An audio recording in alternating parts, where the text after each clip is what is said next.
যে দেশে ফিরে আসতে পারলাম, আমি যে ফিরে আসছি, মানে এটাই আমার কাছে সবথেকে বড় পাওয়া।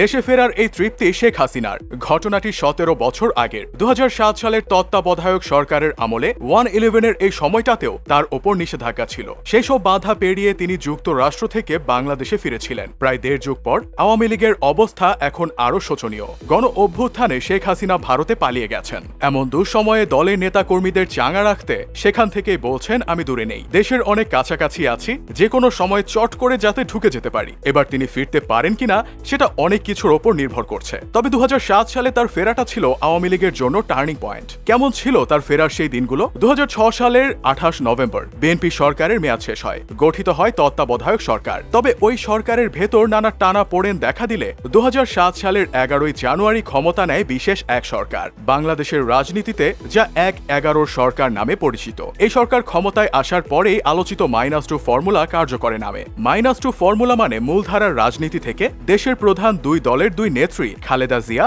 ও শেখ হাসিনাকে দূরে সরিয়ে রাখা। এমন পরিস্থিতিতে 2007 সালের 15 মার্চ অসুস্থ পুত্রবধূকে দেখতে ও নিজের চিকিৎসা করাতে যুক্তরাষ্ট্র সফরে যান শেখ হাসিনা। এরপরই তার দেশে ফেরার ক্ষেত্রে নিষেধাজ্ঞা দেয় তৎকালীন সরকার। এদিকে তার নামে চাঁদাবাজির মামলাও হয়েছিল। তবে এইসব মামলাকে সরাসরি মোকাবেলার জন্য সফর সংক্ষিপ্ত করে দেশে ফেরার প্রস্তুতি নিতে থাকেন শেখ হাসিনা। কিন্তু বিমানবন্দরে বোর্ডিং পাস না দেয়া সহ নানা বাধার মুখে পড়েন তিনি। সে সময় বিশ্বের 41টি দেশের 151টি শীর্ষস্থানীয় দৈনিক পত্রিকায় শেখ হাসিনাকে দেশে ফিরতে না দেয়া নিয়ে রিপোর্ট ছাপা হয়। তখনকার প্রেক্ষাপটে বিষয়টি আন্তর্জাতিক মহলে আওয়ামী লীগের পক্ষে সমর্থন জোগাতে সহায়ক হয়। শেখ হাসিনাকে দেশে ফেরাতে দেশে থাকা আওয়ামী লীগ সমর্থকরাও সোচ্চার হয়ে ওঠে। এদিকে নানামুখী বাধার পরও হাসিনা নিজে দেশে ফেরার চূড়ান্ত সিদ্ধান্ত নেন। বহুমুখী চাপের ফলে ফখরুদ্দিন আহমেদের নেতৃত্বে তৎকালীন সেনা সমর্থিত সরকার ওই নিষেধাজ্ঞা তুলে নিতে বাধ্য হয়। এরপর 2007 সালের 7 মে শেখ হাসিনা যুক্তরাষ্ট্র থেকে লন্ডন হয়ে বাংলাদেশে ফিরে আসেন। তিনি ঢাকায় ফিরলে জনতার স্রোত নামে।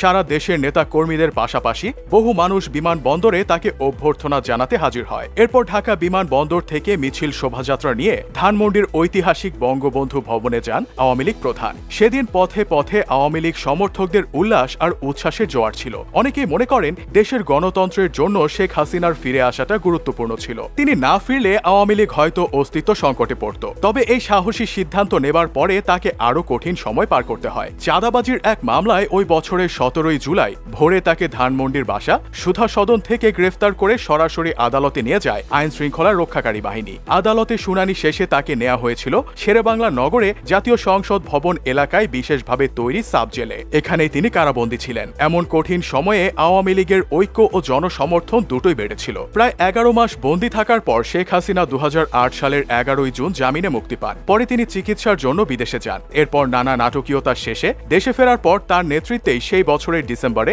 জাতীয় সংসদ নির্বাচনে অংশ নেয় আওয়ামী লীগ। সেই নির্বাচনে নিরঙ্কুশ সংখ্যা গরিষ্ঠতা পেয়ে 7 বছর পর আবারও ক্ষমতায় ফেরে আওয়ামী লীগ। এই সফলতার নৈপথ্যে 2007 সালের মেতে শেখ হাসিনার প্রত্যাবর্তনই সবচেয়ে বড় ভূমিকা রেখেছে। রাজনীতি বিশ্লেষকরাও এমনটাই মনে করেন।